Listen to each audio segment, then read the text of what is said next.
The state of Michigan is currently involved in two lawsuits. One seeking to protect the state from paying damages to people in Flint for educational assistance for children affected by lead tainted water, and the other for damages to people for things like declines in property value. Now, as governor, what could you or what will you be able to do regarding the state's legal stance in these lawsuits? Well, I think that's a good question. I think it's also going to depend on who the Attorney General is, right? That we're going to need to work together to make sure that the people of Flint get justice. I believe that is it needs to be the centerpiece and the goal. The people of Flint were failed in the worst way by their government at every level. Um, so many, their biggest asset is their home, which is now, hard to sell if you could sell it at all. I was in Flint a couple months ago, and a woman pulled up her sleeve and showed me this rash all up and down her arm from taking a shower that morning before church. Now, she didn't think that it was lead, but it was all the chemicals that are treating that she's reacted to.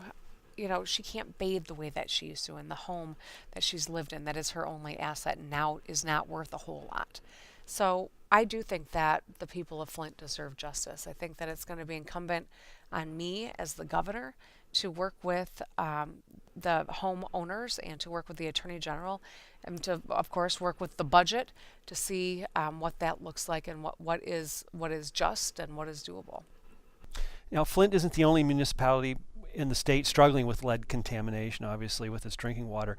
What should the state's role be moving forward to deal with issues of water safety or finances that contributed to these problems? So, the Emergency Management Act was the precursor to everything that happened in Flint. And it was something that I opposed when I was in the legislature. It passed anyway, and then we, the people, rejected it at the ballot. And then the Republicans used a gimmick of state government to render the people's right of referendum, useless. They put some money in it and made it an appropriations bill. And so we, the people, had no ability to weigh in again. So they didn't respect the will of the people. They forged ahead and they put hand-picked people from outside the community to make decisions based on dollars and cents. That's what the whole precursor was. It has created the most horrifying outcomes for people. The fact of the matter is that as governor, I want to make sure that I work with the mayor of Flint, with Dr. Mona, to ensure that we expedite replacement of the pipes, that we replace bottled water, that the kids of Flint have wraparound services. But Flint's not the only part of this state that can't drink their water coming out of their tap right now. That was a man-made crisis. The rest is by neglect. It is because of old pipes. And so that's why part of my infrastructure package is fixing the roads and bridges, but also replacing the lead pipe infrastructure under the ground so that municipalities can make use of this Rebuild Michigan Infrastructure Bank and get to work doing it. Where does the money come from replacing all the pipes? Because I think you're going to have Detroit to replace. We're going to have a lot of other communities replace. Well, it's a part of the rebuild the roads package. It's the $3 billion annually for 20 years. I mean that's how municipalities will be able to make use of that bank and those dollars, and to leverage some local dollars as well in the process and get to work.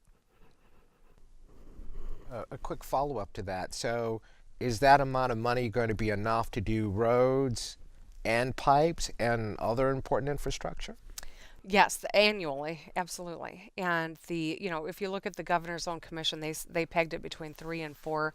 I wrote a plan that does 3, and that I think is part of the calculation here is that we've got to have people to do the work. And with our skills gap, that's going to be a hard thing as well. Even if we could front load all of the dollars in one fell swoop, we wouldn't be able to do the work. Just the manpower and the skill alone would be a problem for us. And so we are going to have to skill up as well. And I think that's a big piece of this conversation that I think we've got to meet as a state to close that skills gap.